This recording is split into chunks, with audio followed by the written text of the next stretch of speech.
I'm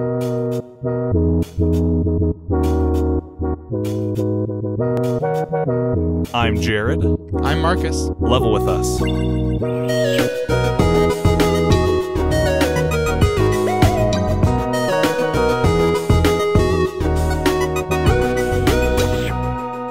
Welcome to Level with Us, the show where we have a cozy video game discussion every week. And this week we are discussing a little indie title called Toem. And for those of you who don't know what Toem is, Marcus is going to inform us with what's happening. Yeah, Toem is a cute little indie game where you are an adventurer armed with a camera. You progress through the world by taking pictures of animals and little hidden creatures, and you solve people's problems by doing the same. And it's cute. It's real cute. Cute's a good word for this game. I would also use words like quaint and charming. Isn't there like a genre of indie games where the whole point of it is just to feel cozy? Like there's so many, like that there was that Wholesome Direct they had a little while ago where they showed like 6 different soup making games. I forgot about and this. Like yes. There were several photography ones, like Toem was one of them, but it wasn't the only one. There's like a power washer simulator and a lawnmower simulator, but like those have their fans, you know, those are viable video games these days because sometimes people just like, I don't know if we have a good word for it, but just a zen-like or a video game that makes you feel good. For sure. Chicken soup for the video game soul. Yeah. But yeah, how did you feel about like the gameplay of this? Like I sort of mentioned a little bit about it before, but it is almost entirely walking around these 3D diorama environments, whipping out your camera and switching to first-person view, and then narrowing in on specific things. So a lot of the times, you know, you just see the things, you switch into camera mode, but occasionally you can also find hidden stuff. So yeah, how did you feel about the moment to moment? Yeah, I really liked it. Earlier this year, I bought and played through Alba, a wildlife adventure. And like, I don't want to knock that game. The developers did a wonderful job with it. But when I saw that game and when I bought it, I was under the impression that when you take pictures, the game is about where you play as a little girl on an island and you try to photograph all of the animals on that island, which is cool. And you pull out your phone in first person and you take pictures and stuff. And I really liked that idea. But when I bought it and I played it, I realized it didn't save any of your photos. Like, I wanted to take really cool pictures of the scenery and things like that, but there's no way to access your photos in the game. And I was just really disappointed because I wanted to take cool pictures using my in-game phone and look at them later, you know? So even though my expectations weren't quite met with that game, that kind of strengthened how this game was for me because I really liked that I could take really cool photos of whatever I wanted in the world. And even though, you know, it's a small game and it's a short one, like I'd rather play a short game where I'm really enjoying it and having fun than a super long game that I only kind of like, if that makes sense. So moment to moment, I did enjoy the gameplay. I really liked taking photos and I liked the square frame and trying to zoom and get the right shot so it could look nice in my album. Mm-hmm. How did you like it? Yeah, it was fun. I think little details like the sound effects and the character animation really sold the vibe it was going for. I thought it was interesting that it was black and white. I actually wanted to ask you about what did you think about, like, why do you think it's black and white? Do you think that it was a decision made for budget reasons, or do you think that they artistically wanted it to be black and white? Yeah, my understanding is that it was an artistic decision, and it's mainly because the art style and the game is based on children's stories from Sweden or Norway. So I feel like this is very intentional. And while I definitely understand anyone who would say, this game would be so much more fun if it was in color, I think the style actually really grew on me over time because how many games look like this, you know? Like, I don't know. I think it really stands out on its own. Right. It definitely kind of, forges its own identity by making that choice. I definitely, at times, since it's a very visual game where you're taking photos, at times I was like, I kind of wish there was color, but it's not like... it's not like it was a mistake they made. It was a creative choice that they made. I do find I have a greater appreciation for the art style of games when I understand what they are pulling from, you know? Like, if I understand, this game is like an homage to this certain author, this certain artist that like really adds to the artistic integrity of it in my mind. With it being Scandinavian, I assume Toem is a Scandinavian word? I don't know. I really don't know about that. Fair enough.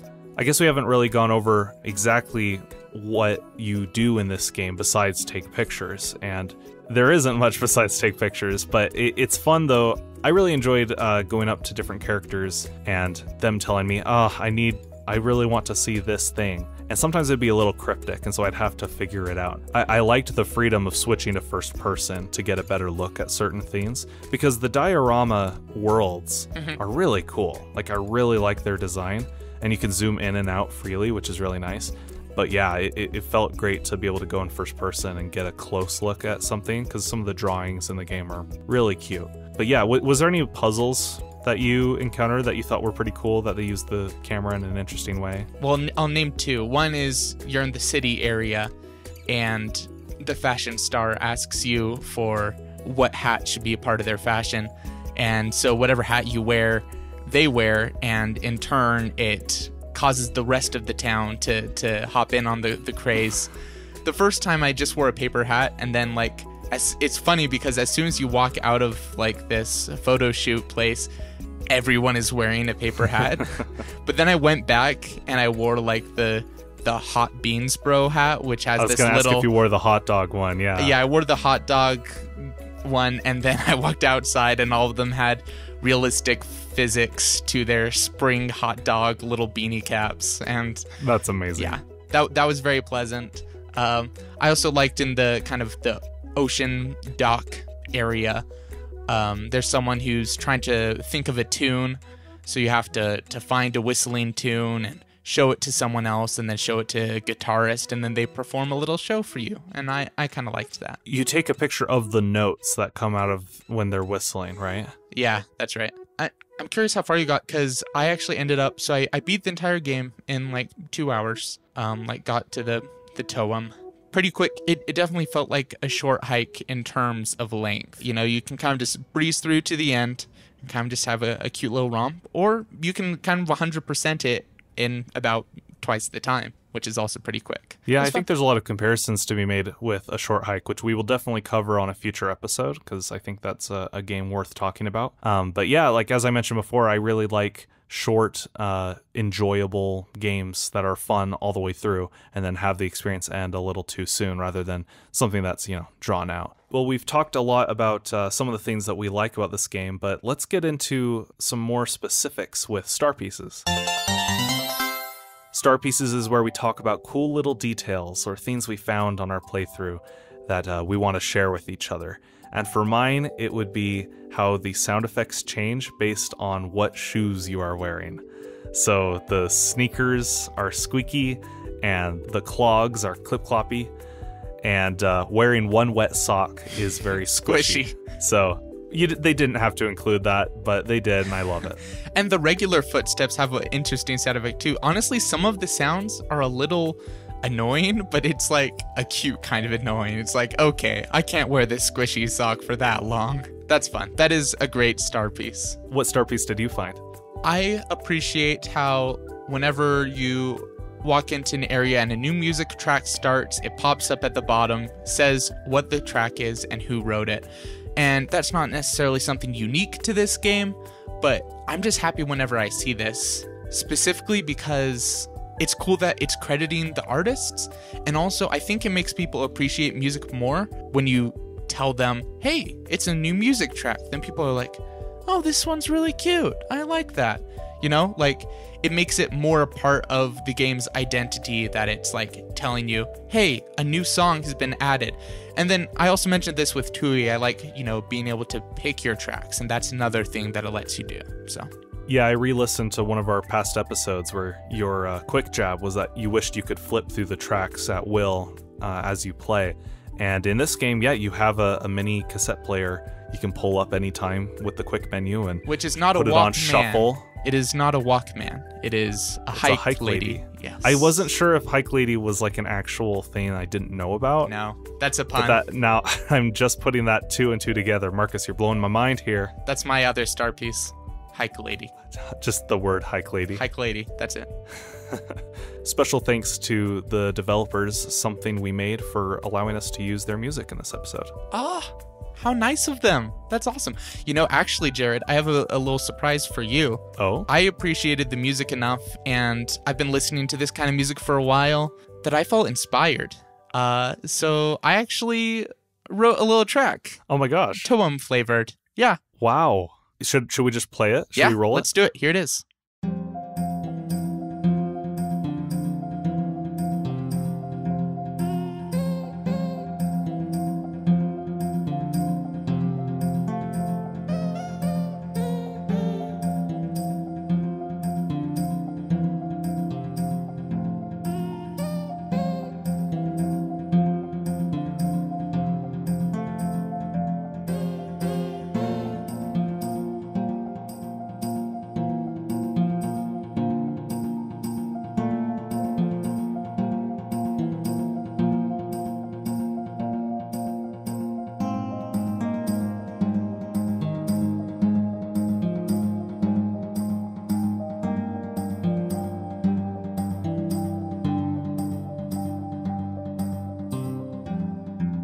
Well, thanks, Marcus. That was pretty cool. That's my thank you gift. It's a little bit of goodness I'm putting out into the world because Toem gave me a couple of good tracks. I actually listened to this album a few times just while I was doing homework. And yeah, it's got that, I'm not sure even what the genre is, just not chill beats, but just sort of relaxation music almost. Cool. If the developers are listening, I hope they enjoyed that track that you made. I think that will bring us over to quick jabs. Jab, jab, jab, jab. 1, 2, and jab, jab. Even though we've been praising this game, we got to do our quick jabs. We got to open up that can of worms. But not for very long. My quick jab is I kind of wanted more secret areas that are hard to access, because each of the diorama worlds was really fun to explore, and a couple times I was able to kind of walk behind buildings and find my way around to find a secret chest or a secret piece of graffiti to photograph, and I just kind of wish there was more of that. I think it would have been fun if maybe there was more verticality, if that makes sense, Sure. to this game.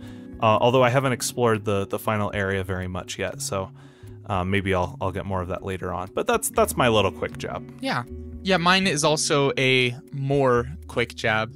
I wish there was a little bit more of a story here, or if not story, a little bit more of a theme. It's not like there needed to be a reveal or a twist, but I would have loved it if there was a bit of an arc somewhere. I didn't feel like there was really that, so it kind of made it more an experience than a story, but maybe that's what they were going for. Yeah, no, I can agree with that for sure. Yeah. It's also hard to put your finger on what exactly is more theme or more story or more meaning. So it's kind of dicey to say. It's one of those just sort of gut things, oh, this is how I felt. So, but yeah, that's what I have. Well, now that we got our quick jabs in, it's time for the Reaper review. This is the quiz segment of our podcast where we try and stump each other with nerdy trivia questions. So, Marcus, who's ready for a spelling bee? I hate all of this ever. Always. Marcus, I want you to spell some of the areas in the game, okay? It's Scandinavian, Jared. I know. I didn't choose anything too difficult. I did notice early on in the game, I think it's a music track or a person you talk to that spelled Savaharan or something. Yep, I didn't choose that one because I couldn't find it. So instead, I'm going to ask you to spell, let's say, 3 areas of the game. And I will give you the options. Ready? There was Oaklaville, Stoneham, Kiroberg, and Homelandia. Let's try the Oak one first. Tell me what it's called. Oaklaville. Oaklaville. Golf clap for you. Well done. Okay, Homelandia is Homelandia.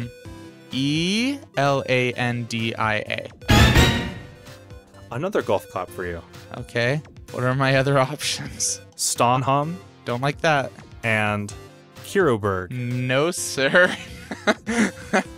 Okay. You made it 3 just so I could feel good about getting 2 out of 3. I know, I appreciate it. Okay, let's do Stahan then. Which area is this, by the way? This is the ocean area. This is the docks. Okay. I'll say it once again for you. Stanhan. Stanham. I'm afraid there is one more N at the end of that word. No. Well, your spelling might not be on point, Marcus, but your music definitely is. So at least you got that going for you. Well, speaking of which, Jared, who's ready for a music bee? Oh, Marcus is currently raising a melodica to his lips. Wait. Before you start playing, tell me what I'm listening for. In Stanham, there's a fisherman's whistle. I'm going to play you a few ditties. One of them is the fisherman's whistle. Okay. A.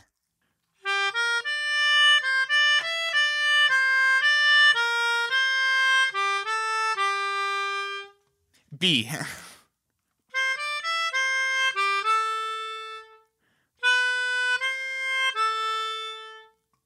C.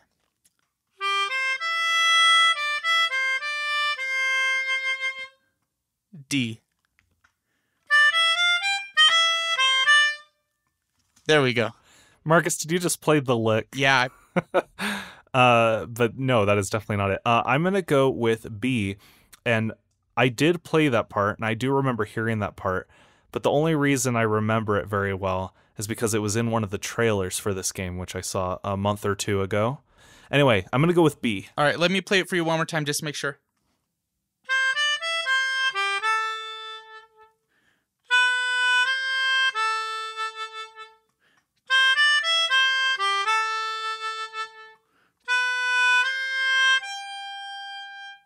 You are correct.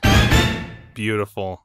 Well, thank you for gracing us, Marcus. I hope this isn't the last time you'll play an instrument live on the podcast. I can't promise anything, but I do enjoy that we're getting a little bit of different flavors in our trivia portion here. How many of those other options did you just improv on the spot, or did you prepare those in advance? I prepared them in advance yesterday, and I've forgotten them. So I just improvised 2 of them, and one of them was definitely the lick with 2 C's. So that was really fun, and we're almost done, but we still have to fall down some rabbit holes.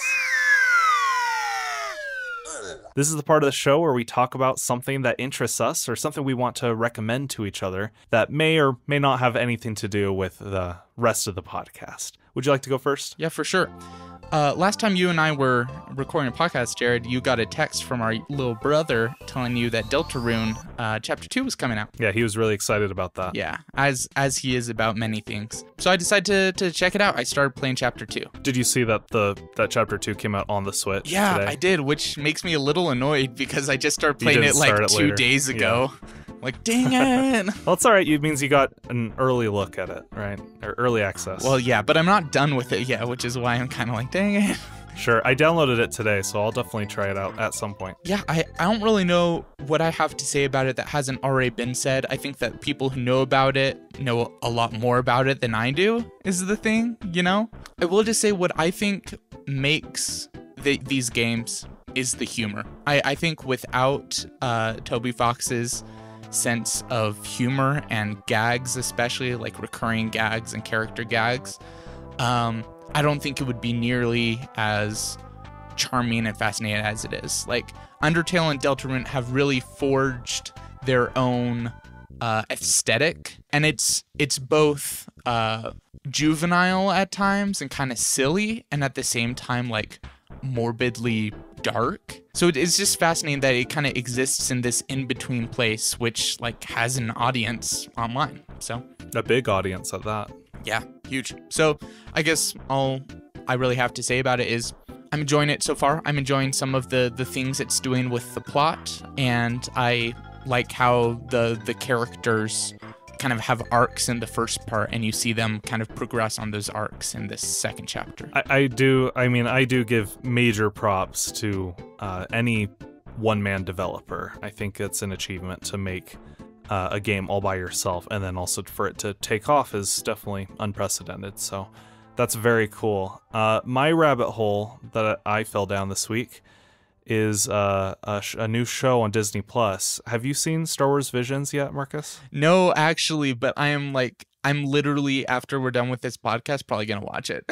Okay, well, you'll have to call me again and then tell me what you think. I haven't seen all the episodes yet. I've seen 6 or 7 of the 9, I think, and it's incredible, absolutely incredible. Just everything I've ever wanted from Star Wars. It's Star Wars anime. Like, I don't have to say anything else other than it's Star Wars anime.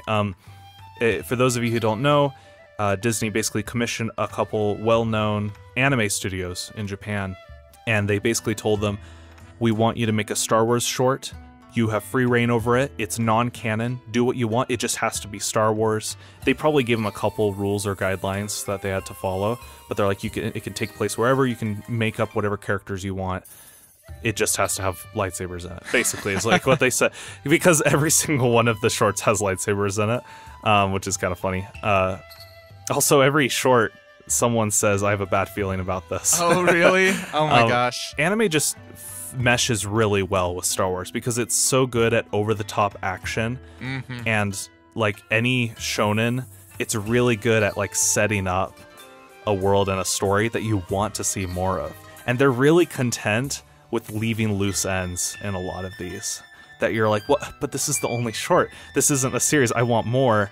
I really like some of these characters are some amazing, like really cool, like female Jedi, and there's an Akira Kurosawa inspired one that's really good. Ooh. And I just wanted, it just makes you want to see where it goes. And the only, the one last thing I would say about it is the music is absolutely amazing. When I started hearing it, I thought they took John Williams' score. I thought they took some pieces from the score and put it in, and I was like, oh, well, it's too bad that Disney made them use the Star Wars music. And then in the credits, I started to notice, oh wait, oh no, these were composed by Japanese composers. They basically took Williams' style and they made their own music, and it sounds undeniably Star Wars, but they don't rely on any of the themes. Oh, wow.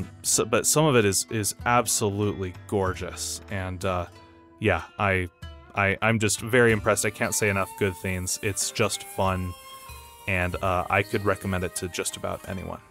I think that in our current society, it's easy to get like jaded with media, be like, yeah, Disney ran out of ideas decades ago, or all they do is reboots, or they're, you know, it's all about money. Everyone is just chasing the IPs where they can cash in.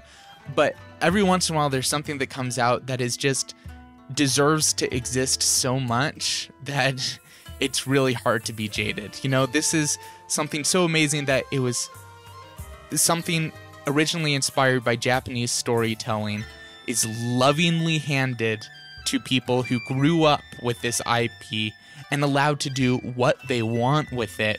That's just, it's a wonderful world we live in that those kind of things can happen. I really, really want Disney to do more stuff like this. I want them to. And Star Wars, I mean, has a bazillion shows coming out, so I think we are going to see more. Just, you know what? Let's expand the universe. Let's have a little less restrictions about this. Let's just have some fun, as long as we remember what makes Star Wars good. And I think only good things can happen when you do that. Yeah, so. And since there aren't the expectations of, this is Star Wars 9, so it has to like capitalize on all of the Star Wars before, with less expectations can come a lot more surprise and a lot more satisfaction, I think. Well, this has been a lot of fun, but all good things must come to an end. Is that too cliche to say? I don't care. I'm just going to say it. We're going to take a week off after this episode airs. But don't worry, we're going to be back the Monday following Metroid Dread's release on October 8th. And hey, if you guys pick up the game too, please send in your star pieces and your initial thoughts. We would love to hear from you guys. Send in your quick jabs too. Why not? Why not? And with that, I'm Jared. I'm Marcus. And we'll level with you next time.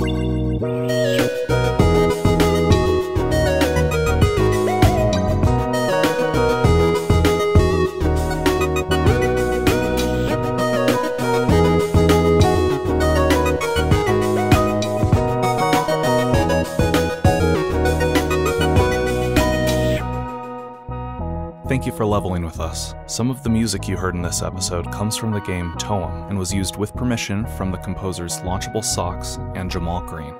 Links to their websites can be found in the description. All other original music was composed by Marcus. Thanks, Marcus.